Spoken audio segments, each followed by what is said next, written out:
vital to spirit, but ultimately the beginnings of the early human being in its evolution to consciousness had to do with that first man-woman who was walking across the savannah in Africa and had a stick and walked across this field, dragging it in the mud, and one day looking back and looking at what he or she did, a gesture, a mark, that was one of the greatest leaps of human consciousness that ever existed for the human being, because it became a metaphor for everything that came after.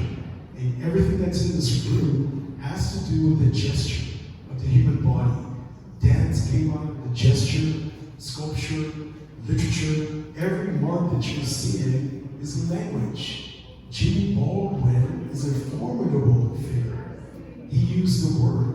The written word came from the first mark that was in the earth. Without that first mark, there is no text. There are no dictionaries. There is nothing that did not come from that first gesture. We have been evolving as a human species, a human being, no question. The other function for these things that we're looking at is, in fact, there has been many occasions when the human being almost ceased to exist. There's been moments of human extinction. We're living through one right now, which is called the pandemic, the COVID virus.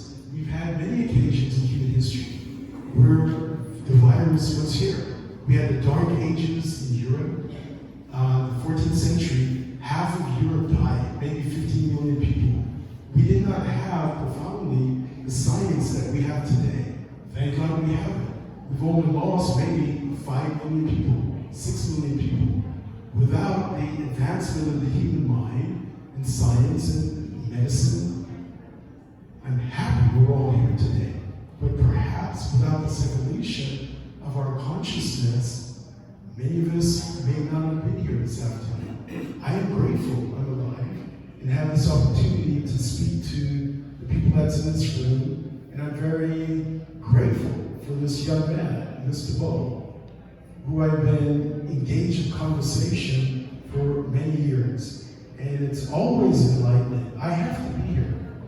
There's a command in my body, in my life, that I have to encounter and chat with this man who extends from our homeland, which is Africa. I am part of the African diaspora. Today, perhaps I look a little bit nationalistic with my Jamaican shirt on, but this is that piece of ground where I was born. And it was said here earlier this afternoon that the ground carries memories. There is no question. When I touched down the first time in Dakar in Africa, I climbed off the plane, stood on the ground, and I felt almost like hands grabbing my ankles. I could not move. I started to weep. I just cried profoundly. The plane emptied, and I was the last man standing on the tarmac. So the memories are contained in all of our bodies. It's in the ground. It's everywhere. It's also in my paintings. It's in everyone's work, that's actually here. And there's many more things I could speak about, but in terms of us evolving our consciousness also, which is our duty, our job, the moral imperative that we have as a human being is to assist our brothers and sisters in their evolution. We teach each other. That's how this actually works. That's how it works. Art is not about whimsy and bullshit. It is as serious as a heart attack. And it is an emergency. And when we begin to make these things, when we dance and we ride, and we hear thunder, and we hear lightning, we are not separate from nature. We are nature.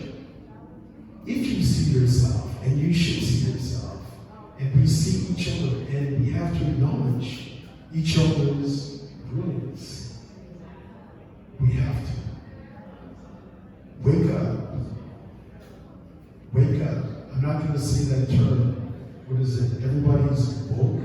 I'm not really quite sure what that means, but I'm trying to be awake. You have Richard Waldheim, who wrote a seminal book. It's called Painting is Art. In it, he said, painting has to do with the conversion of the materials of painting and how these materials can be so manipulated as to give rise to meaning. How do we assign meaning to these things? I spoke about the gesture mark, our evolution. This is also an evolution for all of us. Evolution is not over. Evolution is happening like right now. Right now as you're speaking. In a pandemic, you can think about it as the Great Reaper. If you're not paying attention to this bright moment that we're actually having, it is very profound. It's very sublime. Nature is sublime in its beauty and in its horror. And there's a kind of a beauty in all of that. There's a balance. It's the yin and the yang of what the world actually is. And ultimately, these things I'm speaking about, it makes us a better human being. My colleague from Africa, in his quick interview with Juan Cortez from New York, was speaking about the idea of the African man, describing to the German community the relevance and importance of the first human being, and basically how we gave the world culture and history and how to become a better human being, or to become the human being. I'm on my personal journey, and I'm hoping to become better at what I'm actually doing. That is the moral imperative.